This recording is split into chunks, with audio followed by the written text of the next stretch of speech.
கழுவினார் இரத்தத்தாலே, சுகம் தந்தார் காயத்தாலே. கழுவினார் இரத்தத்தாலே, சுகம் தந்தார் காயத்தாலே.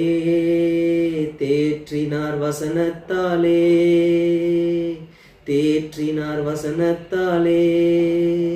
திடன் தந்தார் ஆவியாலே, எனக்கு திடன் தந்தார் ஆவியாலே.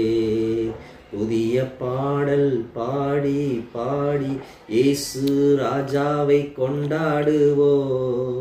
புகழ்ந்து பாடல் பாடி பாடி இயேசு ராஜாவை கொண்டாடுவோம். புதிய பாடல் பாடி பாடி இயேசு ராஜாவை கொண்டாடுவோம்.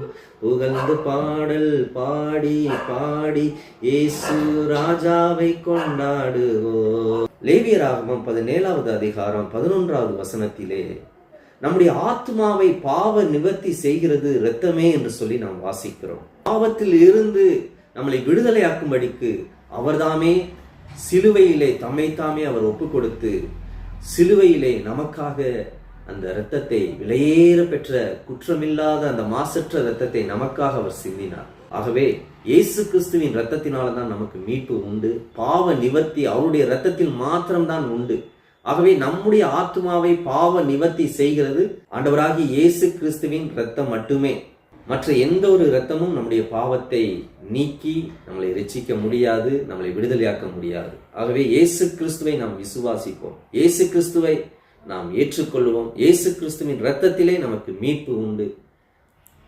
அந்த மீட்பை நாம் பெற்றுக்கொள்வோம். கர்த்தர் நிச்சயம் உங்களை ஆசீர்வதிப்பாராக.